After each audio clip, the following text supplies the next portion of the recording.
The child appeared at exactly the wrong moment. She was standing in the middle of the hospital corridor in a red dress that was too bright for a place like that, her small hands pressed flat against the wall, her eyes fixed on the door at the end of the hallway. She was not crying. She was not lost. She was waiting with the particular stillness of a child who has already decided something that the adults around her had not yet figured out. Her name was Amara.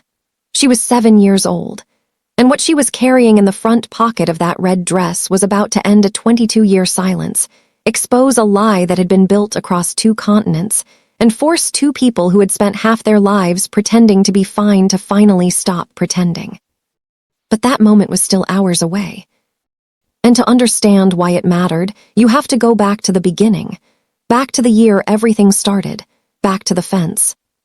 Before the money, before the buildings, before the name Hyun-jae Seo appeared on the cover of any magazine, there was a boy sitting on the cold ground outside a school fence in London, so hungry he had stopped feeling it. He was 11 years old. He had been in England for 3 weeks. His father had brought him from Seoul with 2 suitcases and a job offer that dissolved before they landed. The job had been a lie or close enough to one.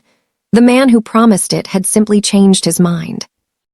And Hyun-jae's father, too proud and too far from home to admit what had happened, had spent 2 weeks burning through savings in a hotel room before quietly disappearing one Thursday morning, leaving nothing behind except 1 suitcase and a note written in Korean that Hyun-jae could not bring himself to finish reading. He had been alone for a week by the time the hunger became serious. 7 days of surviving on what he could find, sleeping in a doorway 3 streets from the school he had attended for exactly 4 days before everything collapsed. He had found the fence on a Tuesday. He had simply followed the sound of children. That first morning, he sat against the iron bars and watched through the gaps. Children eating. Children laughing. A teacher walking between the tables in the courtyard, straightening lunchboxes, saying something that made a group of girls dissolve into noise.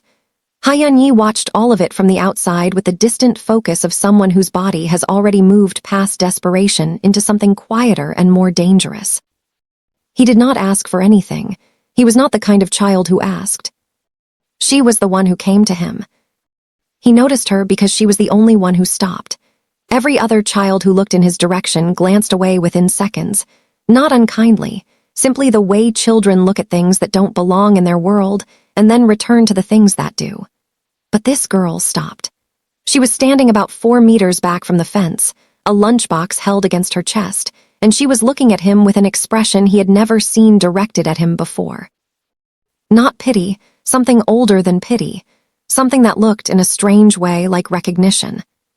He found out later that her name was Adaeze, that she was 10 years old, that she had come to London from Lagos 3 years earlier with her mother and her grandmother, and a set of convictions her grandmother had spent decades building, the most important of which was this: you do not walk past hunger if you have food in your hands. You simply do not. She walked to the fence. She crouched down so her eyes were level with his through the bars. She said something. He did not understand all of it. His English was still a collection of fragments, but he understood the question underneath the words. He understood when she pushed the lunchbox through the gap between the bars. He did not take it immediately. He stared at it. She did not pull it back. She simply waited. He took it. He ate with his back turned so she would not see how fast his hands were moving. When he finished and turned around, she was still there, sitting cross-legged on the ground on her side of the fence, chin resting on her hand, watching him with a calm that had no reason to exist in a 10-year-old child. He pushed the empty lunchbox back through the gap. She took it, stood, brushed the grass from her dress, and said something he would spend the next 22 years thinking about. He did not understand the words that day. He understood them later, after his English had filled in around them like water finding the shape of a container. What she had said was simply this: tomorrow I'll bring more. He thought she was being kind in the way people are kind once, in the moment, before they walk back into their lives and forget. He did not believe her. He sat against the fence through the afternoon and into the evening and told himself not to believe her. She came back the next day, and the day after, and every school day for the next 6 months. He never learned exactly what it cost her family. He found out pieces of it later, much later, and each piece arrived like something he had not braced himself for. That her grandmother had quietly stretched the food budget every week to make sure Adaeze had enough to give. That her mother had known from the second week and said nothing except to make sure the portions were right. That there had been a month in February when things were genuinely tight and Adaeze had eaten half portions at dinner for 3 weeks without mentioning it to him. He found out about the February thing on a Wednesday evening 22 years later, sitting in a hospital corridor in a city neither of them had expected to be in, waiting for news about a child in a red dress. But that part comes later. What he carried from those 6 months at the fence was not just survival. It was something harder to name. There had been a morning in March, 4 months in, when he had arrived at the fence with a fever that had been building for 3 days, and he had sat down against the iron bars and simply could not get back up. Adaeze had appeared at the usual time. She had looked at him through the fence for a long moment. Then she had disappeared. He had thought she was gone. He had pressed his back against the bars and closed his eyes and let the fever do what it was going to do. She came back in 40 minutes with her grandmother. He did not remember much of the next 5 days clearly. He remembered warmth. He remembered a blanket that smelled like a kitchen. He remembered a woman's voice saying something low and firm that he later understood to be a kind of declaration, not directed at him, but on his behalf, at whatever force had put a child alone on the ground in the cold. He recovered. He went back to the fence. Adaeze was there, as she always was, lunchbox in hand, completely matter-of-fact about the whole thing, as if nursing a stranger's child back to health through a school fence were simply what a person did when the situation called for it. It was the last week of the school year when the social worker found him. She was not unkind. She took him to a placement in North London, a family with a spare room and good intentions, and she told him the name of the school he would attend in September. He stood outside the fence on that last Friday afternoon and tried to find the right words. His English had grown considerably in 6 months of daily conversation through iron bars. But the right words for this specific moment did not seem to exist in any language he had access to. Adaeze solved the problem for him. She reached through the gap in the fence and took the bracelet from her own wrist, a thin braided cord in red and gold that her grandmother had made, and she tied it around his. She said something then that his English was finally good enough to catch completely. She said, "You're going to be someone important. I already know it. Don't forget where you came from." He looked at the bracelet. He looked at her. He said the only thing he had in him. He said, "When I'm rich, I'm coming back for you." She laughed, the real laugh, the one that took over her whole face, and she said something about him being dramatic, and the bell rang, and she walked back across the courtyard, and he stood at the fence until the school doors closed behind her. He never saw her again. Not for 22 years. Here is what happened in those 22 years, and here is how fast the summary moves, because the truth is that none of it, not the foster placement, not the scholarship, not the first company, not the second company that failed, not the third that didn't, none of it mattered the way those 6 months at the fence mattered. Everything he built with the bracelet on his wrist.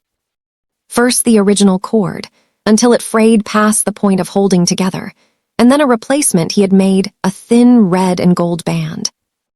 As close to the original as a jeweler in Seoul could get from a photograph, that he wore every day without exception. His father resurfaced when Hyun-jae was 24, and the first company had started making money. The conversation was short and did not go well and did not need to be repeated. His mother's family in Seoul took him in when he was 16 and sent him back to school and fed him back into something resembling a childhood, and he was grateful for all of it, and he worked with everything he had. And by the time he was 33, he ran a property development company with assets across 4 countries and a reputation for building in places other developers avoided, former industrial sites, underfunded neighborhoods, areas that had been written off. People assumed it was strategy, distressed assets, low entry price, high long-term return. Some of it was, but the truth, which he had told exactly 2 people in his life, was simpler. He built in places that had been abandoned because he knew what it felt like to be in one. He looked for her.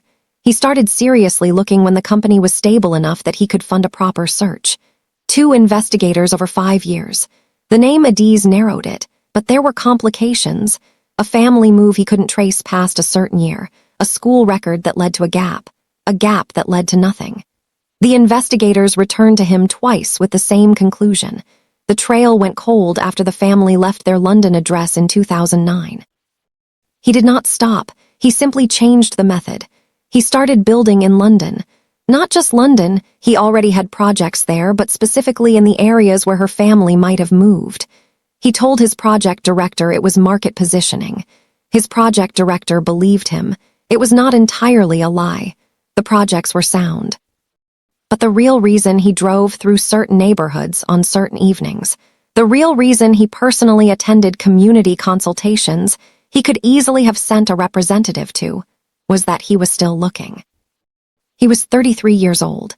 He had not been in a relationship that lasted longer than 8 months. He had a penthouse in Seoul, an apartment in London, a house in Singapore he barely used. He had every material thing and a hollow in the center of his life, shaped exactly like a 10-year-old girl sitting cross-legged on the other side of a school fence, completely unbothered, handing him the only food she had. He had not told anyone the full story, not the full version. His business partner knew fragments. His soul cousin knew fragments.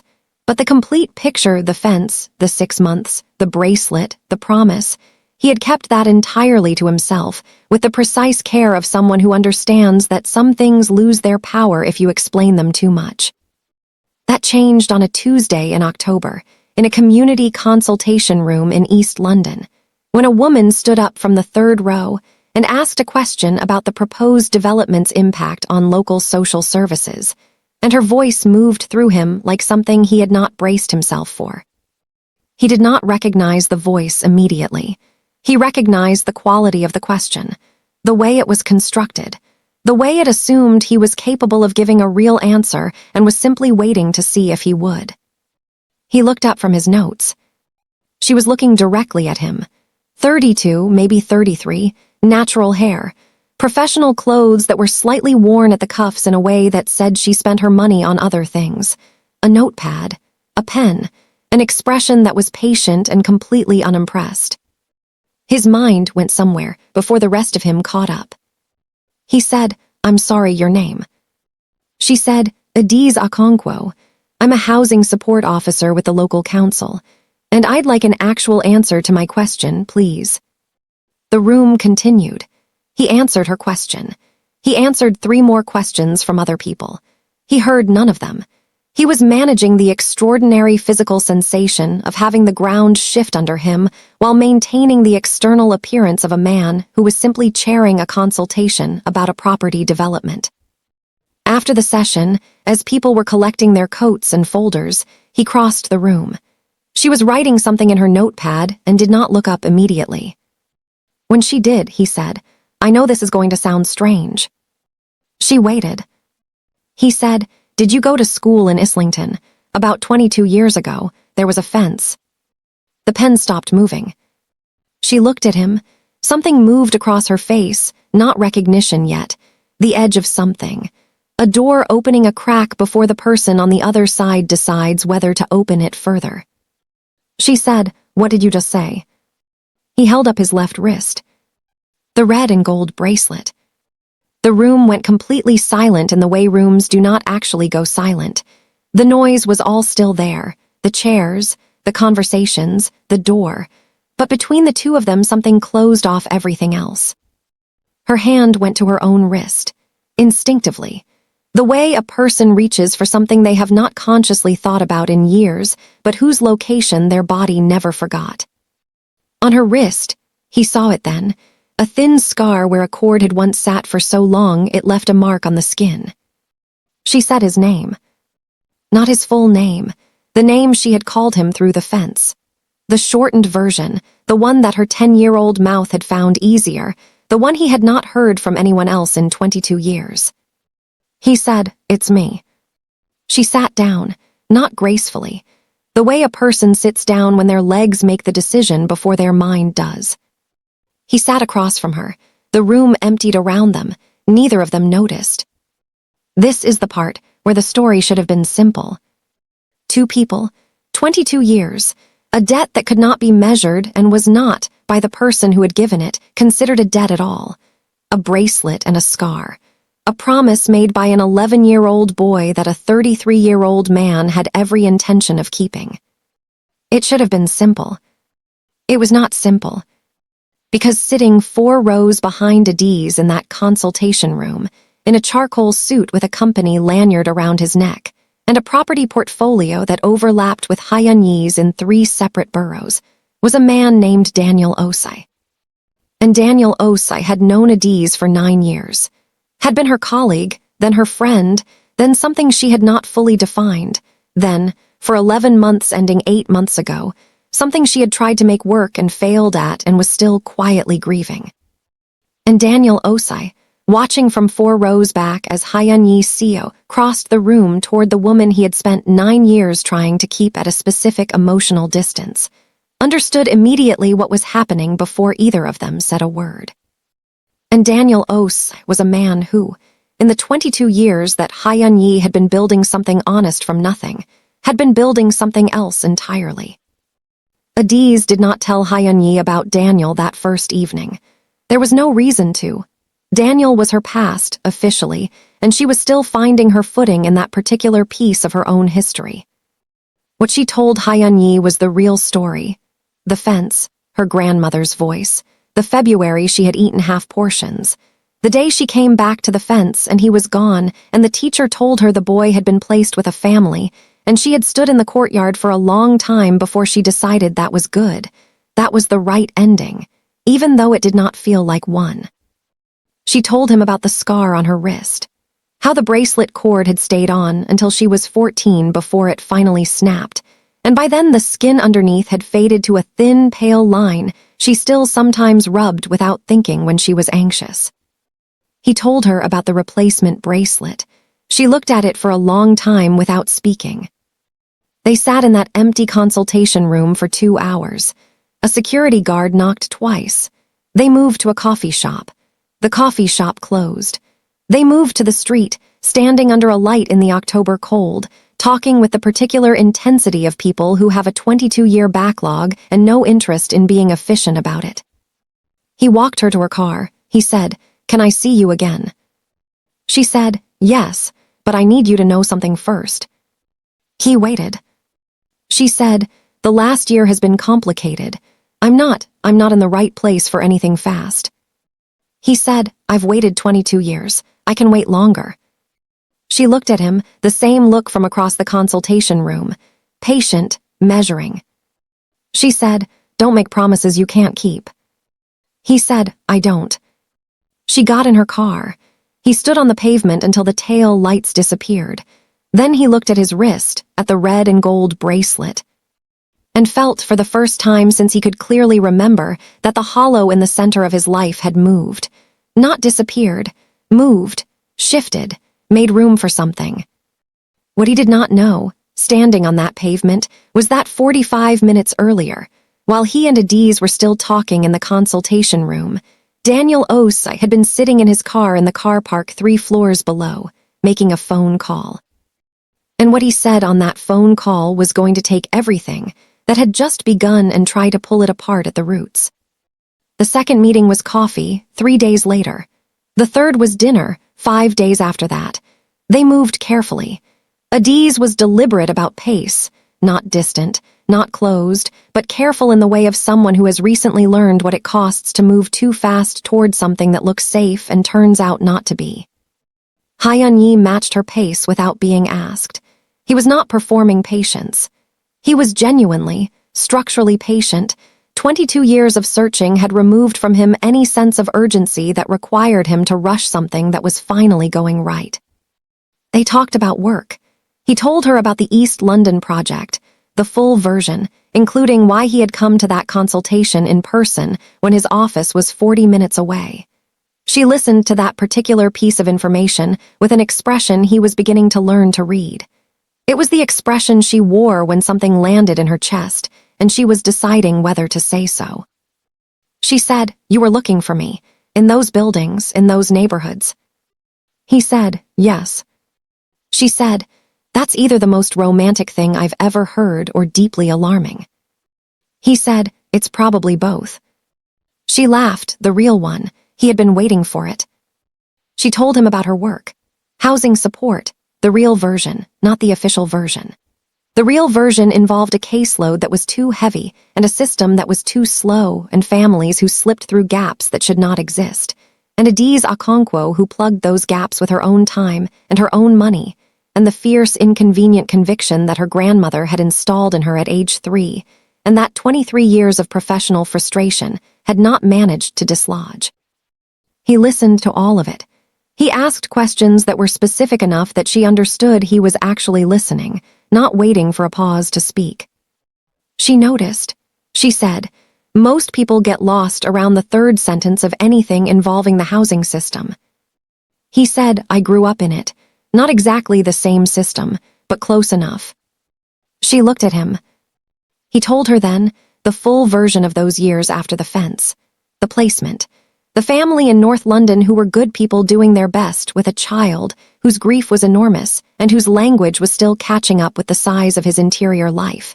The secondary school, the scholarship, the cousin in Seoul who had tracked him down through a mutual contact when he was 16 and brought him back to a family he had not known was looking for him. Adaeze listened with her chin in her hand. When he finished, she said, "You never told anyone the full story." He said, "2 people before tonight." She said, "Why me?" He said, "Because you already know the beginning, and I'd like you to know the rest." She was quiet for a moment. Then she said, "I've been thinking about something since Tuesday, about what you said, I'm coming back for you. You were 11. He said, "I meant it." She said, "That's what I've been thinking about, that you meant it at 11 and you still mean it at 33. That's not something I know how to respond to." He said, "You don't have to respond to it. I'm not saying it to create pressure. I'm saying it because it's the truth and I think you've earned the truth." Another silence. Outside the restaurant, London moved in its usual way, unconcerned, continuous, indifferent to the magnitude of the conversation at this particular table. She said, "Okay." He said, "Okay, what?" She said, "Okay, I believe you." He held that for a moment. Then he said, "That's enough for now." It was enough. For now, what was coming was not. Daniel Ose worked in property development. Hyun-jae had known the name before he knew the connection. Their companies had overlapping interests in 2 East London boroughs, and there had been a planning dispute 18 months earlier that had been resolved in Hyun-jae's favor by a decision he had paid no particular attention to at the time. He paid attention to it now.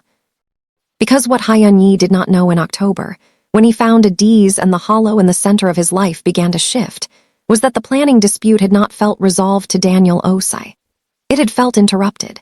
And Daniel Osei, who had spent 9 years positioning himself in Adeeze's life with precisely the same calculation he applied to his property portfolio, had in the past 8 months, since their relationship ended, been constructing a different kind of plan. The phone call Daniel made from the car park on the night of the consultation had been to his lawyer. What he had asked for was a review of a specific document, a community partnership agreement that Hyun-jae's company had signed with 2 local councils 8 months earlier. Review found something, a clause, a conflict of interest provision buried in the language of the agreement, standard language, drafted by a junior solicitor, never intended to be anything more than boilerplate. But the conflict it described, if applied literally, could be used to challenge the agreement, to delay the East London project by anywhere from 6 months to 2 years, to create enough noise around Hyun-jae's company's conduct that the reputational damage would spread beyond this project. Daniel did not act on it immediately. He was a patient man. He waited. He waited to see how serious Hyun-jae was about Adaeze. He waited to see if this was a novelty, a rediscovered nostalgia, a sentimental reunion that would burn fast and fade. He had decided that if it faded on its own, he would not act. He would let it collapse and present himself at the appropriate moment in the appropriate way. It did not fade. By December, it was clear that what was happening between Hyun-jae and Adaeze was not fading. It was doing the opposite. And Daniel Osai, who had spent 9 years waiting for Adaeze Okonkwo to be ready for him, who had genuinely believed she would eventually be, found himself looking at a man he had never considered a real variable and feeling something that he had not expected to feel. He felt afraid. And a man like Daniel Osai, when afraid, did not wait any longer. The article appeared in a property industry publication in the second week of January. The headline was measured, professional, the language of accountability journalism. Questions over Mitchell Seo's East London consultation process. Was community partnership agreement obtained in breach of standard conflict provisions? The article quoted 2 unnamed sources. It raised concerns about the planning process. It was factually careful, just factual enough to be unimpeachable, just vague enough to be poisonous. Hyun-jae's project director sent him the link at 6 a.m. He read it twice. He called his legal team. He spent the day in meetings that were calm on the surface and deeply alarming underneath. The legal team's initial assessment: the clause could be challenged. The challenge would likely fail, but the process would be slow, expensive, and the reputational noise would arrive long before any resolution. He did not tell Adaeze that day. He told himself it was because there was nothing to tell yet, no confirmed threat, only a possibility. The truth, which he examined more honestly at 2 a.m. standing in his London apartment looking at the city, was that he was afraid of what she would see. He had spent 22 years becoming someone she could be proud of, and something was now publicly suggesting that the becoming had involved a shortcut, even an implied shortcut, even a shortcut that did not exist. He knew what it was like to be judged on implied things. He had been 11 years old, sitting outside a school fence, and every adult who had walked past had made an implied judgment. He had survived it by becoming undeniable. And now someone was trying to make him deniable again. Adaeze found out 3 days later, not from him, from a colleague who sent her the article with a note that said simply, "Isn't this the development you were at the consultation for?" She read the article at her desk. She read it again. She put her phone face down on the desk and looked at the wall for a full minute. Then she picked up her phone and called him. He answered on the second ring. She said, "Tell me it isn't true." He said, "It isn't true." A pause. She said, "Tell me you didn't know about this clause." He said, "I didn't know. My legal team drafted a standard agreement. The clause being used to challenge it is its boilerplate. It's not a conflict of interest. It's being used as one." Another pause. She said, "Who would do this?" He said, "I don't know yet." He did not say what he suspected. He did not have evidence yet. He had a feeling and a pattern and 2 unnamed sources in an article that had been published in a very specific publication at a very specific time, and he needed the pattern to become something solid before he said it out loud. What he heard on the phone was Adaeze's silence, not a cold silence, a thinking silence. He had learned to tell the difference. She said, "I'm going to ask you something and I need you to answer it completely honestly." He said, "Yes." She said, "Is there anything about this project, anything about how you've done business that I should know about, before this becomes something larger?" He said, "No." She said, "You're sure?" He said, "I'm sure." Another silence. Then she said, "Okay, then we deal with it." He did not expect that. He was quiet for a moment. Then he said, "You believe me?"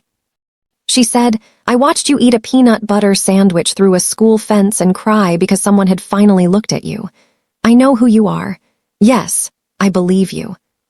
He put the phone down 10 minutes later and sat in his apartment in the particular way of someone who has just been seen clearly by someone they love, and understood for the first time what that actually weighs. He found the source 6 weeks later, not through his legal team, through his project director, who had been quietly pulling threads on the planning overlap between Hyun-jae Seo and Daniel Osai's company, and who came to Hyun-jae on a Tuesday afternoon with a document that was not a smoking gun, but was close enough that the shape of the thing became unmistakable. Daniel Osai's company had a commercial interest in two of the sites that Hyun-jae's East London project would affect. Not a direct conflict, nothing so clean. An indirect interest, the kind that required a specific kind of attention to find. The kind of attention that would not be applied unless someone was looking specifically for it. The article had been the opening move. What it was designed to do was create noise that would prompt the relevant councils to pause the partnership agreement. A pause would delay the project. A delay would give Daniel's company time to position itself differently in relation to those two affected sites. The financial benefit to Daniel if the project was paused for 2 years was, his project director estimated, somewhere in the range of £4 to £6 million. Hyun-jae looked at the document for a long time. Then he said, "Does he know Adaeze?" His project director looked at him. Hyun-jae said, "Daniel Osai. Does he have a personal connection to Adaeze Okonkwo?" His project director checked, came back 20 minutes later, confirmed they were colleagues at the same council for 4 years. There had been a relationship, recently ended. Hyun-jae sat with that for the rest of the afternoon. He was not a man who acted from anger. He had learned very young that anger without precision was wasteful. He had also learned something harder, that the most effective response to someone trying to reduce you was not to become louder, but to become undeniable. He did not call Adaeze, not yet. He did not confront Daniel, not yet. He went to his legal team and he said, "I need this resolved. Not just the clause. I need the conflict of interest on his side to be properly documented and disclosed. I need this done through the right channels, in the right order, in a way that is completely above reproach." They said, "That will take time." He said, "I know, do it correctly." What he did not know, what no one in that meeting knew, was that the timeline was about to be compressed by a 7-year-old girl in a red dress. Amara was Adaeze's neighbor's daughter. The neighbor, a woman named Priya who worked night shifts at a care facility, had an informal arrangement with Adaeze that had been in place for 3 years. A spare key, a phone number, the understanding that if anything happened during a night shift, Adaeze was the first call. The call came on a Thursday evening in February. Priya's mother had been taken to hospital. Priya could not leave her shift. Could Adaeze collect Amara from the after-school club and keep her until morning? Adaeze collected her. Amara arrived with a school bag, a water bottle, and a red dress that was apparently her strong preference. She had worn it today. She informed Adaeze at the gate, because it was important to wear important colors when you wanted to feel brave, and today had been a spelling test. Adaeze fed her dinner. She sat with her at the kitchen table while Amara did her homework. She was reading when Amara fell asleep on the sofa. She covered her with a blanket and went back to her book. At 9:30, her phone rang. It was Priya. Her mother's condition had deteriorated. The hospital was now suggesting the family should come. Priya's voice was controlled in the way of someone controlling it by force. Adaeze said, "I'll bring Amara to you." She woke Amara gently. Amara woke the way some children wake, completely, immediately, eyes open and present without the usual transition. She listened to Adaeze explain that they needed to go to the hospital. She nodded. She put on her shoes. She picked up her school bag. She was entirely calm and entirely 7 years old and entirely unsettling in her composure. They arrived at the hospital at 10:15. Priya met them in the corridor outside the ward, hugged Amara, thanked Adaeze, said she would likely need to stay through the night. Could Adaeze? Adaeze said, "Of course." She found chairs in the corridor outside the ward. She called Hyun-jae. He answered on the first ring. She explained. He said, "I'll come." She said, "You don't have to." He said, "I know." He arrived at 10:50. He brought 3 coffees in a paper bag and a small box of biscuits because it was a hospital at 11 at night, and those were the things you brought. He sat down next to Adaeze. He handed her a coffee. He looked at the small person in the red dress sitting 2 chairs down who was looking at him with the direct, uncalibrated attention of a child who has not yet learned to pretend she is not looking. The child said, "You have a bracelet." He looked at his wrist. He said, "I do." She said, "It's red and gold." He said, "Yes." She looked at Adaeze. She said, "Auntie Adaeze has a mark on her wrist from a bracelet." Adaeze looked at her wrist, the pale scar. She had stopped noticing it years ago. She noticed it now. Amara climbed down from her chair. She walked to Hyun-jae. She stood in front of him with the particular seriousness of a child conducting an important inspection. She said, "Were you the boy?" He looked at Adaeze. Adaeze was very still. He looked at the child. He said, "What boy?"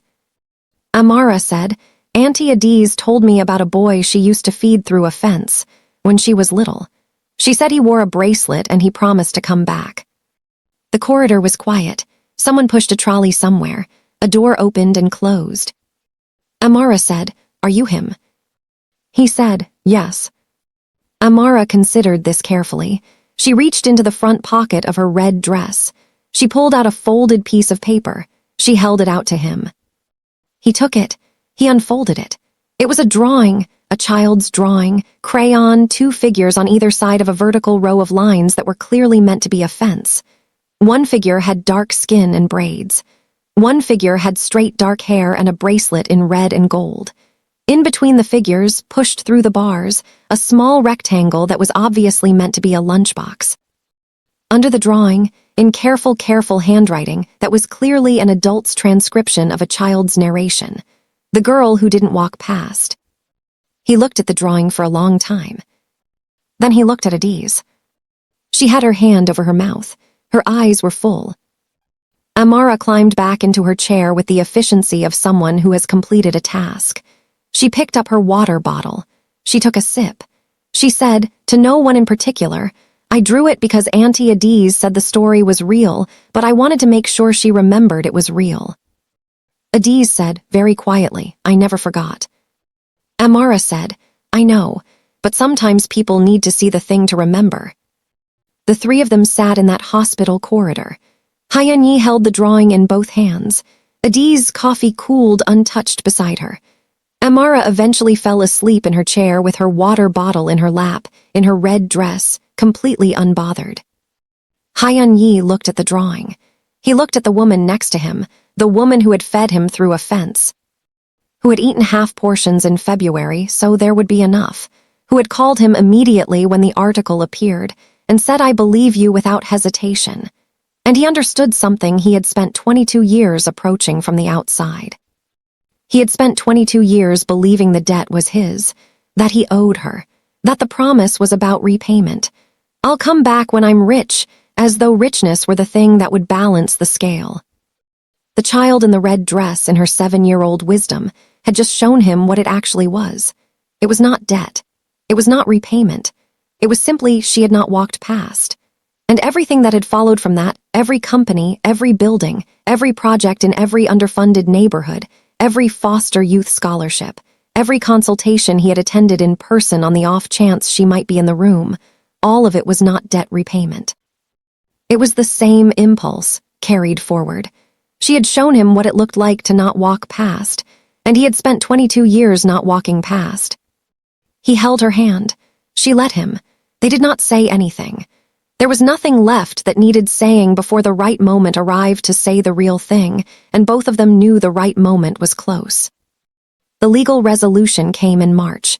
Hyun-jae's team completed the documentation of Daniel's conflict of interest. It was presented to the relevant counsel through the appropriate channels. Daniel did not fight it. The documentation was comprehensive enough that fighting it would have cost more than withdrawing. The partnership agreement was confirmed. The project moved forward. The noise died. Hyun-jae did not speak publicly about Daniel. He did not need to. The documentation existed. The councils had it. The project directors knew the shape of what had happened. That was sufficient. He was not interested in punishment. He was interested in building. Adaeze heard the outcome through her own council contacts before Hyun-jae told her. She called him. She said, "It was Daniel, wasn't it?" He said, "The documentation shows a conflict of interest on his side." She said, "I'm not asking about the documentation." A pause. He said, yes. She was quiet for a moment. Then she said, 9 years. He waited 9 years and then he did this because of me. He said, he did it because of profit. You were the reason for the timing. The motivation was financial. She said, that's a very generous framing. He said, it's the accurate framing. The accurate framing matters. Another silence. He waited. He was good at waiting. She said, I need to think. He said, I know. She said, not about us, about the rest of it, about what that means about those 9 years and what I thought I understood about someone I worked with. He said, take whatever time you need. She said, Hyun-jae. He said, yes. She said, thank you for not making this about you. He said, it isn't about me. She said, I know, that's why I'm saying thank you. She called him 10 days later. She said, can you come over? He came. She made tea. They sat at her kitchen table and she told him the version of the 9 years with Daniel that she had never told anyone fully, not because it was dramatic, but because it was the quiet kind of damage that takes time to name. A person who had positioned himself so carefully that by the time she understood the positioning she had already spent years inside it, who had been supportive in ways that created dependency, who had been available in ways that ensured she never looked for availability elsewhere, who had ended things, or allowed things to end, only when she had pulled far enough away that he could not maintain the position without effort. She said, I don't think he set out to do it deliberately. I think he just never had to be honest about what he wanted because the positioning worked without honesty. Hyun-jae listened to all of it. He did not offer analysis. He did not tell her what Daniel was or wasn't. He simply listened in the way that she had noticed, months ago, was his particular form of respect, full attention, no editing, no rushing toward the conclusion. When she finished, she said, I'm angry. Not devastated, angry, there's a difference. He said, I know. She said, I'm angry that he used the project, that he used something that was yours, something you built, as a tool. That feels like the worst of it somehow. He said, it's handled. She said, I know it's handled. I'm not asking you to do anything. I'm telling you how I feel about it. He said, I know. I'm just reminding you that it's over. She looked at him across the table, that expression again patient, measuring. Then she said, you're quite good at this. He said, at what? She said, at being what someone needs without making it a transaction. He was quiet for a moment. Then he said, I learned that from you. She looked down at her tea. She said, that's not fair. He said, it's the truth. A long pause. Outside, London did what London does, indifferent, continuous, full of lives that had nothing to do with this kitchen table. She said, I want to tell you something. He said, yes. She said, the February, when I ate half portions. My grandmother told me that story years later. I don't remember making that decision. I just remember bringing you the food. The logistics of how it happened she told me when I was older. And when she told me I cried because I couldn't remember doing it. And she said, that's how you know it was the right thing. The things that are truly right don't feel like decisions. They just feel like what happens next. He looked at her. She said, I'm telling you this because I think what happens next for me is you. And I'm not saying it because of the 22 years or the bracelet or the fence. I'm saying it because I've watched you for 6 months and I know who you are. And who you are is someone I want. He did not move for a moment. Then he said, Adaeze. She said, yes. He reached into his jacket pocket. He had been carrying it since November. A ring, simple, gold, with a small red stone, because he had not known when the moment would be and he had wanted to be ready when it came. He put it on the table between them. He did not pick it up. He let it sit there. He said, I told you when I was 11 that I was coming back when I was rich. What I meant, what I understand now, is that I was coming back because some things don't have an ending until you're brave enough to find it. I found you. I'm not interested in going anywhere else. She looked at the ring. She looked at him. She said, I'm going to say yes. He said, I know. She said, I'm going to need you to ask properly. He picked up the ring. He came around to her side of the table. He did not kneel because the kitchen was small and the chair was in the way, so he crouched, which was less elegant and significantly more real. He said, "I have been in love with you since I was 11 years old, and I have had 22 years to be sure. Will you marry me?" She said, "Yes." He put the ring on her finger. She pulled him up from the crouch. She held his face in both her hands for a moment in the way of someone taking inventory of something important. Then she said, "You should have come back sooner." He said, "I came back as soon as I was ready." She said, "I know, I'm teasing." He said, "I know, I've learned to tell." She laughed, the real one, the one that took over her whole face, and outside London moved in its usual way, and none of it had anything to do with this kitchen, and all of it was exactly as it should be. The East London development opened 18 months later. The community centre was renovated, as promised. The affordable housing units were filled, as promised. The job training program placed its first cohort, as promised. There was a small plaque inside the entrance to the community centre at the request of the project director, who had heard the full story by then. The plaque did not mention a fence or a bracelet or a sandwich or a promise. It simply said, "Built for the people who stayed." Adaeze saw it on the opening day. She stood in front of it for a moment. Hyun-jae stood beside her. She said, "Who chose that?" He said, "Marcus." She said, "Your project director." He said, "He grew up 2 streets from here. He said it was the right thing to say." She looked at the plaque. She said, "It is." They went inside. There were people everywhere, council members, residents, children running between the legs of adults, a woman from the local paper asking questions, an elderly man in a corner eating a sandwich with the particular satisfaction of someone who has been waiting for something good to happen and has finally stopped waiting. At the edge of the room, in a red dress, Amara stood next to Priya, watching everything with the full and uncalibrated attention of a child who understands that this is important and has decided to pay attention to all of it. She saw Adaeze across the room. She raised her hand. Adaeze raised hers back. Amara said something to her mother. Priya listened, nodded. Amara made her way through the crowd with the focused navigation of someone who is small and therefore used to finding paths through larger obstacles. She arrived in front of Adaeze and Hyun-jae. She looked at the ring on Adaeze's finger. She said, "You're getting married." Adaeze said, "We are." Amara looked at Hyun-jae. She said, "Are you going to keep the bracelet?" He said, "Always." She nodded. She appeared satisfied by this. She said, "Good, because you should always keep the things that mean the most important thing." He looked at her. He said, "What's the most important thing?" She thought about this with complete seriousness. Then she said, "That someone didn't walk past." She went back to her mother. Her red dress moved through the crowd and disappeared into it.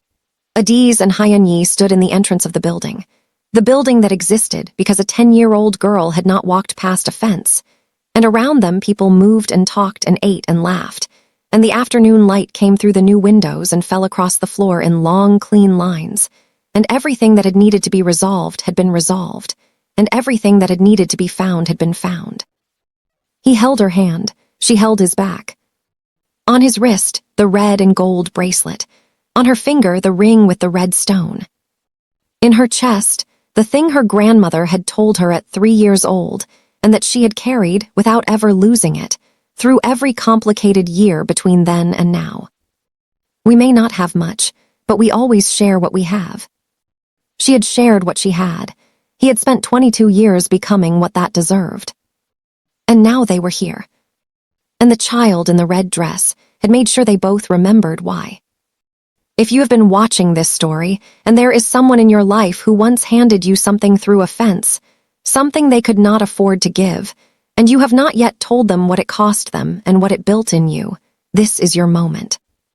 And if you are watching this, and you are the one who once gave, who once sat on the other side and passed something through and asked nothing in return, you should know that somewhere, someone is still wearing your bracelet. Someone still knows your name. If this story found you today, drop a comment below and tell me, were you more Adaeze or more Hyun-jae? The one who gave or the one who never forgot? Subscribe if you believe that the right people always find their way back. And come back next week, because what Daniel Osei does after the project opens is something none of us saw coming.